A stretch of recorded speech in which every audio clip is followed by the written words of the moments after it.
morning. Thank you, Rod. Sometimes when I come out here, it does feel like the meditation is just, we might just want to end it there, you know. But I'm here anyway, so I'll say something. First of all, though, before I get into some of this, congratulations on becoming famous. Interesting that it happened between the 2 weeks that I was here.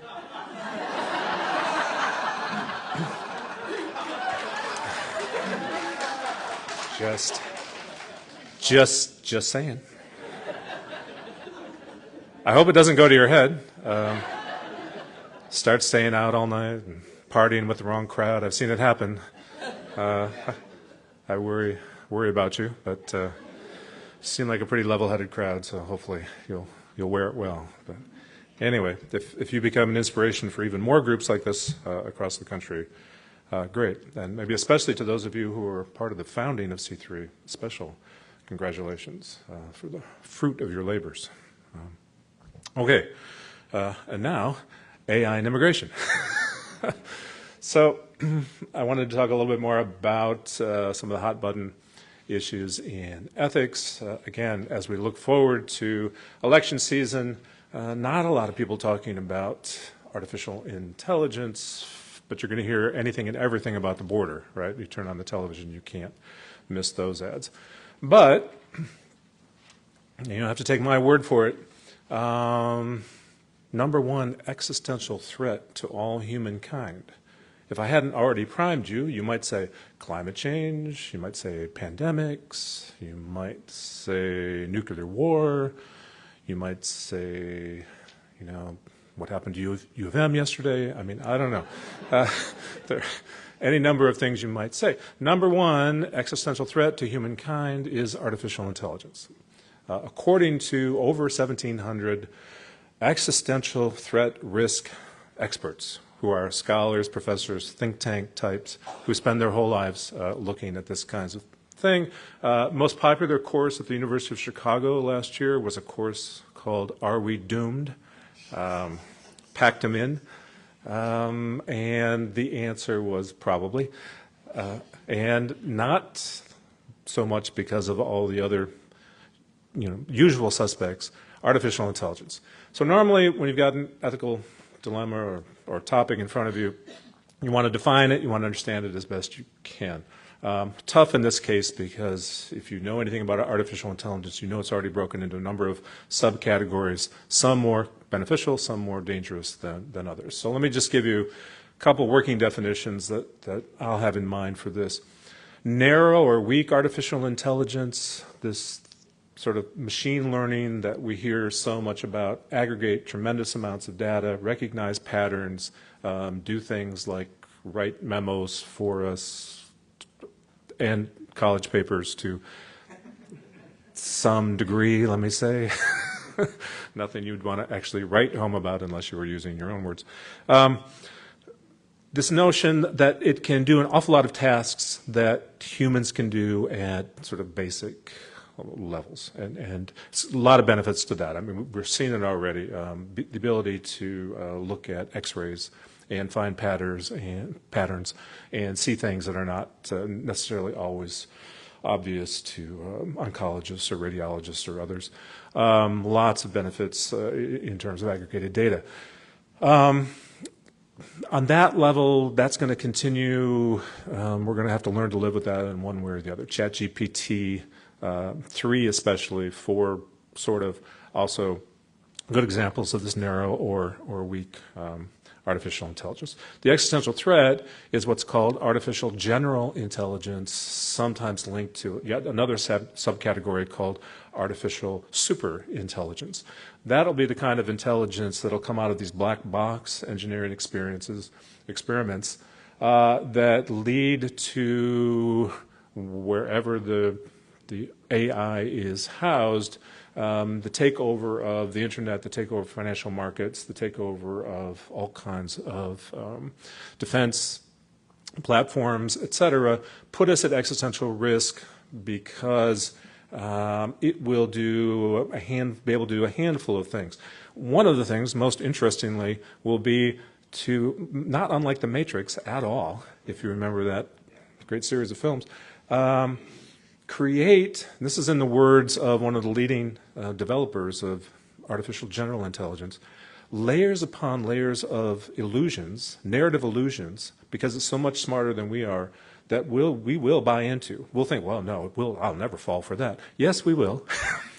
It will create multiple versions of reality, not necessarily to intentionally have us become extinct, to kill us. The analogy that a lot of the engineers use and commentators is, by seeking its own goals, it will, much in the same way that we wipe out insect populations or other animals or devastate forests, not purposefully, but because we're seeking goals that fulfill some of our needs, super intelligent or general AI will also just essentially push us out of the way as it seeks more and more of its own goals. The other thing it'll do is consume tremendous amounts of energy in ways that will make less energy available to the rest of us. So the existential threat part of artificial general intelligence is, from my reading anyway, if it happens, its attempt to essentially supersede us is a foregone conclusion. The engineers are so matter of fact when they talk about this, it's startling to somebody like me who's not an engineer.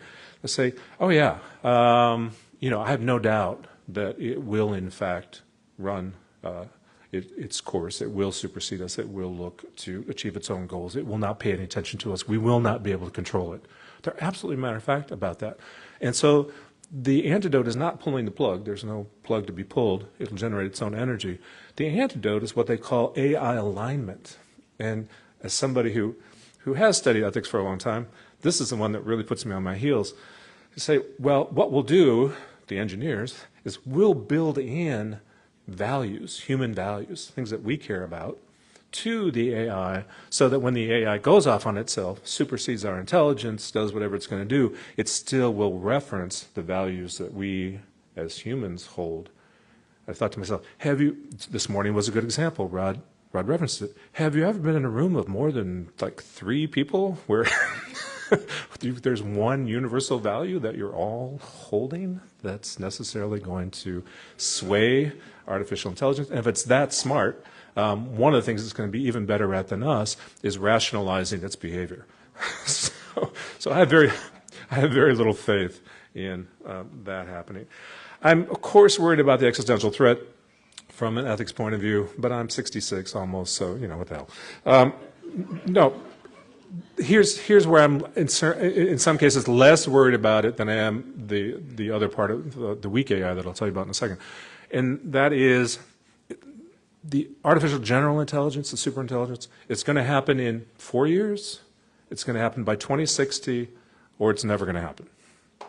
So, and the engineering community, really the smartest people in the world who are working on this stuff, that's where they are. About a third of them, 4 to 5 years, about a third of them 2060, and a third of them, it's just never going to happen. I can't see a path to it. So we worry about it, but we don't worry about it as much as the following.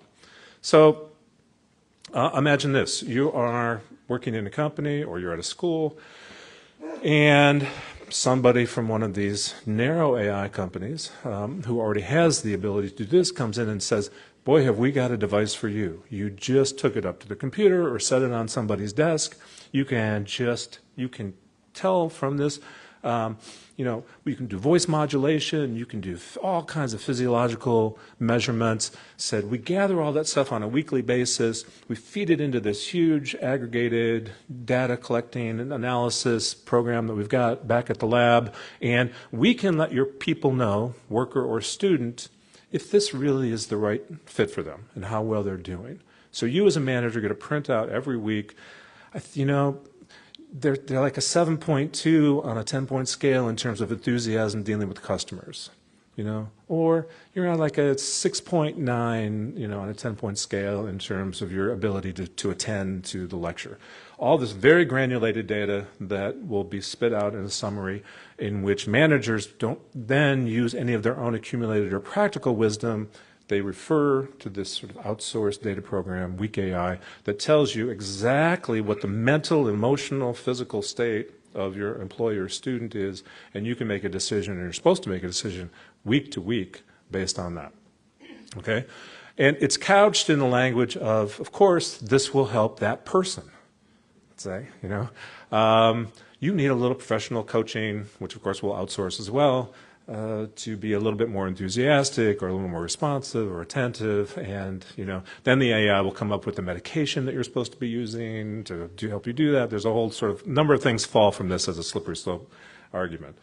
So that's the one I put in front of my MBA students. I said, look, it's promising a great deal of efficiency.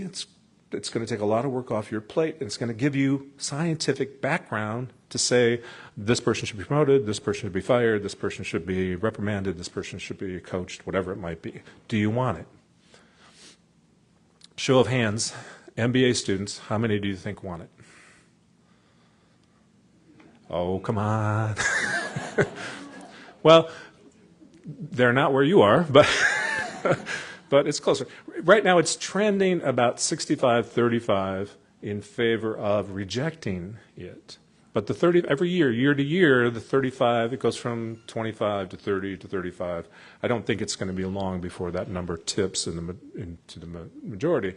And right now, the ethical arguments against it are privacy. It's an invasion of privacy. I wouldn't want it, It seems, even though I have a hard time articulating it, it seems degrading or somehow dehumanizing to this person to be subject to this black box on their desk. And are we being as transparent as we could be? Do I really know? Do they really know?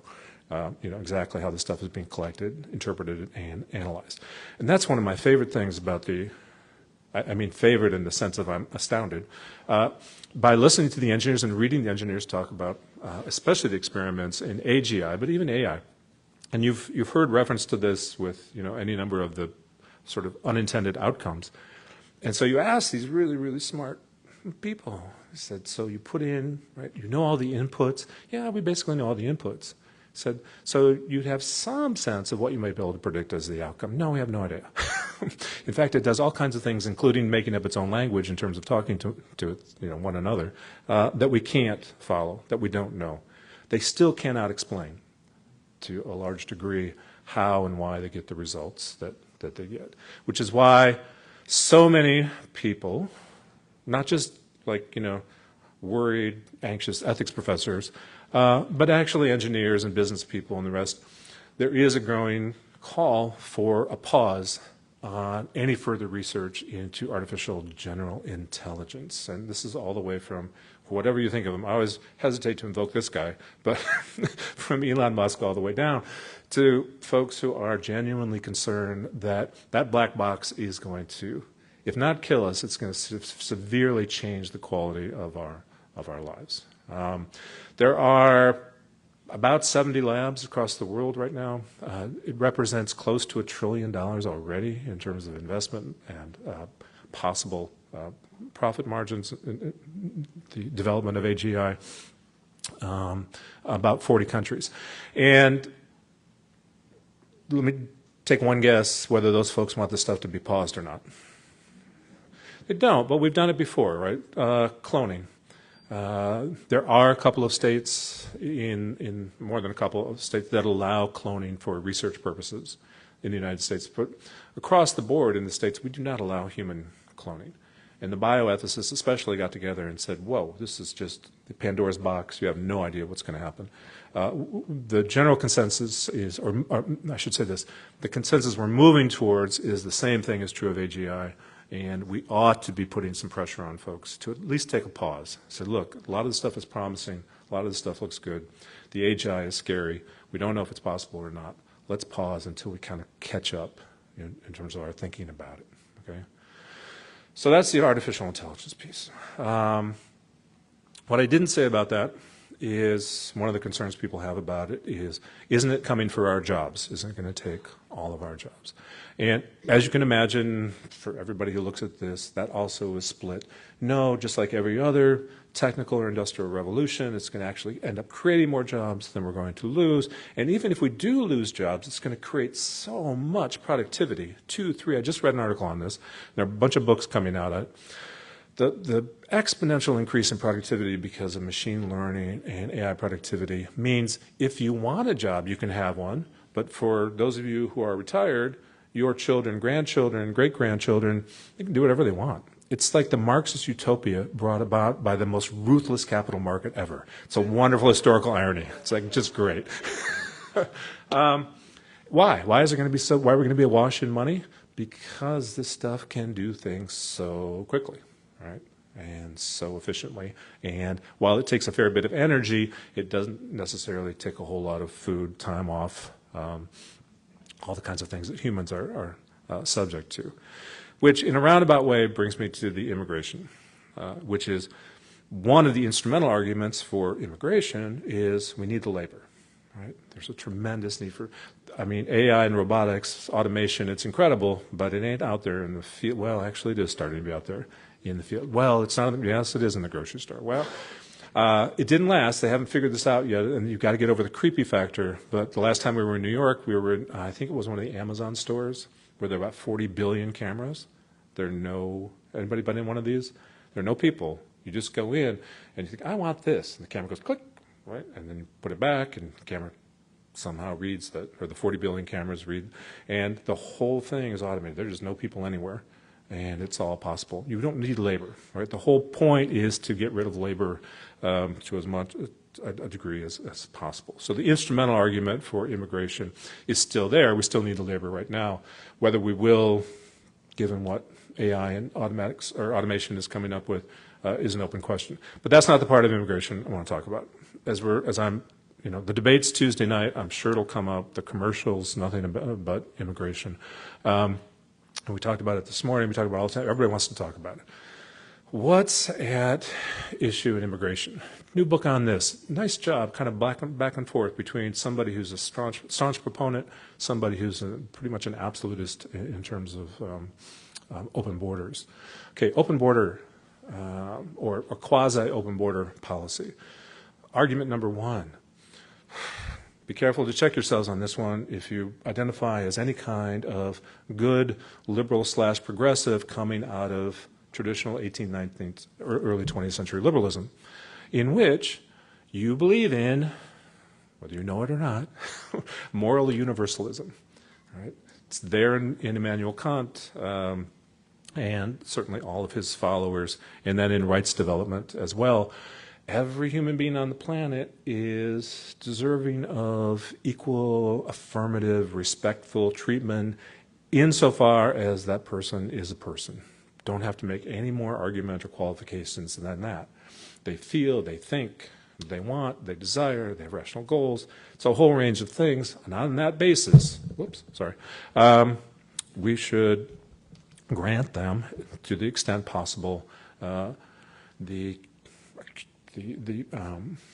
opportunity to realize their full personhood. Well, where can you do that best? Well, for the most part, developed countries. And so those countries like us who adhere to a kind of moral liberalism, a universalism, we've got no real standing for turning anybody away. And furthermore, the borders are themselves arbitrary for the most part. If you know your history, they're being drawn and redrawn all the time, especially in the 18th, 19th, 20th centuries. And more than that, also if you're a good moral, progressive, liberal, universalist, we have the means to redistribute the goods that we've got so that, if not everybody, at least a much higher percentage of people in the world than can now would be able to live a minimally decent life. Peter Singer and lots of others argue this particular point. So a lot of espoused values, right, amongst, I'll just use myself, moral universalism, yeah, sure, we should distribute the wealth. Those are all good arguments in favor of, if not open, more open borders than we've got. We can afford it, and we've got a moral obligation to be able to afford it and redistribute. Not everybody's thrilled with that argument, and if you saw my house, you would say, this guy does not believe in that at all. He's keeping it all to himself. All right. So those are some of the arguments for why not open the borders. Well, we were talking about this morning, and it is, I think, a salient point, though it, I think, discomforts some of us who do think of ourselves maybe as taking a more universalist moral stance. And that is this. There actually is something to the notion of solidarity, a historical narrative around our people. Now, before you throw me out, all right, while we nonetheless espouse greater inclusiveness, and one of the ways to read history, even in this country, is, yeah, we actually have, concentric circles of greater inclusiveness, and we've enshrined it in law. I'll use the example that Sandel uses in his, again, rare but amazing book, a bestseller in philosophy, his book on justice, in which he talks about the 1980 airlift by the Israelis of Ethiopian Jews. And he poses the question this way. He says, look, there's a famine in Ethiopia. There's a lot of refugee camps, people moving into Sudan. There's a lot of conflict. I mean, it's just a lousy situation. Among those hundreds of thousands of Ethiopian refugees are many, many Ethiopian Jews. And the Israelis say, those are our brothers and sisters. Those are the words the prime minister used at the time. We got to go get them and do everything we can. And Sandel says, why? Why are the Israelis specifically targeting, singling out the Ethiopian Jews? Well, the answer is in exactly the phrasing he used. If, evolutionarily, whether you love it or not, we are designed family first, kin, we'll take the, try to get our genes in the next generation, whether it's very specifically us or the people very closest, who are closest to us, or then that close circle of family and friends, the people we have the greatest reciprocal altruism with, and then the folks we identify with through culture. And this is a point that Dick was trying to make in the pre-talk that I think is, now I've implicated him, and he'll have to answer it to all this as well as me, but this is Sandel. I'll put it on Sandel, not on you. He said, look, despite whatever misgivings you might have about it, said, look at what we actually do. Espouse whatever you want, but look at what we do. Said, there is a narrative around being an American, and then communities within America that make sense to you culturally, and they have bedrock values, whether it's freedom, tolerance, openness to experience, priority on education, certain way you look. In other words, certain number of norms, social mores, and historical narrative, what the anthropologists call a thick narrative. I come out of some place. I come out of some people. I am who I am because of that. And that means more to me than just the world at large. And let the world at large take care of itself, People are in severely desperate need. Well, maybe we've got some resources we can help them with. But for the most part, we are our own. I've got special obligations to my people. The Israelis take care of the Jews. Why? Because there's a long history of what it means to be Jewish. That means more to them, quite frankly, than what it means to be anything else. It's very nice of the French to let Mandy and I go to France once or twice or 3 times a year. We never go 3 times a year, sorry. We would love to go 3 times a year. But we'd love to go, once a year. But they don't let us vote, right? They don't care what we think about France, really, all that much. And if we wanted to become French, it would be a hell of a long, arduous process legally, and beyond that, culturally, probably impossible, right? At least at this age. Now, if I wanted to go back to the Nederlands, right of return, still I'd have to really get the language back, jump through a whole bunch of citizenship tests. It's still not clear to me that I would ever really, truly be Dutch. I'm an American. That means certain things. It means certain things about holding to certain kinds of constitutionally inscribed values, certain goals, and a certain history that I'm implicated in. I might have certain advantages from coming from a Dutch background. I might have certain privileges coming from that, source of pride, as well as, a certain amount of shame around colonialism. But that's one of the other ways that he asks us to think about your particular loyalties and your commitments and who you owe what. And that is this. He said the Vietnam War was a source of shame for many, many Americans, not over the veterans, but over American policy. We're ashamed of our country and the way it prosecuted that war and that they were there at all. A Dutchman, a Swede, a Finn, it's like they can condemn the war, but there's no point in them feeling shame about it, right? There's no shame. It's not theirs. It's ours. And in the same way, everybody, both communities and nation states, have this sense of what they have pride in, what they want to carry on as a legacy, what's important to them.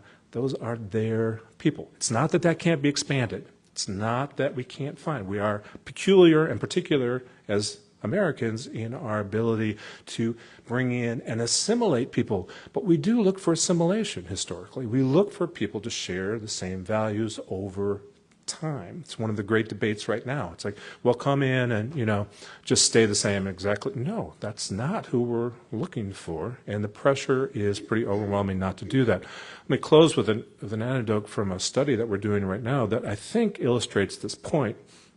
It's quite fascinating to me.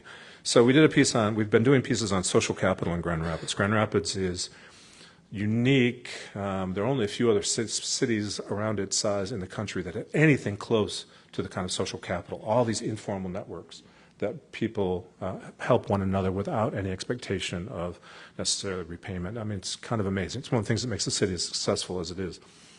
And so we're working right now in the Granville Corridor. We're finishing up a study there. Granville Corridor, it's a relatively small part of Grand Rapids.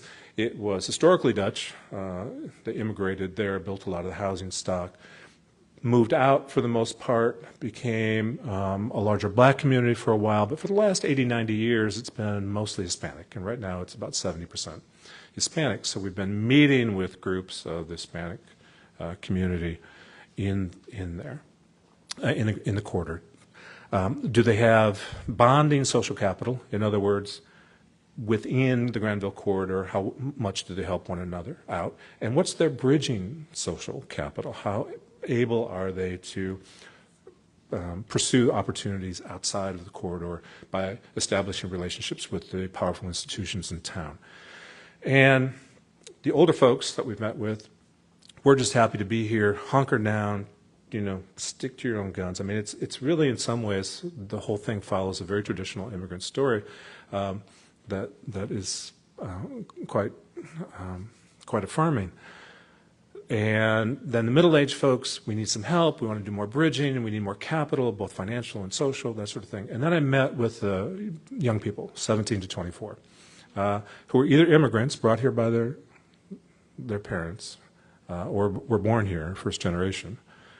And we had this great conversation that I wish I'd just gone on and on. And, we love the Granville Corridor, and we love our parents, and we love our, our history and legacy. It's like, okay. And the longer the conversation went on, I said, well, but tell me about looking forward. Tell me, are you going to stay here? Do you have a sense of being Hispanic or Venezuelan or Mexican, or do you have more of a sense of being American? And it was a whole series of questions. And finally, near the end, this young woman, they were all A students, they were all going to college. She kind of smiled. She said, you want to know what I really want? I said, yeah, I'd be fascinated. She said, I want to live in East Grand Rapids. And I said, why? And she looked at me like I was an idiot. She said, have you seen the houses in East Grand Rapids? I said, I want a house in East Grand Rapids. I want the safety and security of East Grand Rapids. I want the consuming power of the people who live in East Grand Rapids. I want to know that if we need the police, that they'll come. And she laid out this whole litany of things that, on one hand, sort of like snazzy American stuff. On the other hand, stuff that's, I think, really, really speaks well of us. And so they all kind of smiled and giggled for a while, and they went back and forth, and they said, yeah. I said, yeah, East Grand Rapids. And then one of them spoke up, and this left me feeling actually pretty good about the future of the country. So one of them spoke up, and they said, East Grand Rapids, but like with a nice taqueria within walking distance. And I thought, That's it. That's the tension. That's the combination that makes this place especially intriguing. All right. Thanks.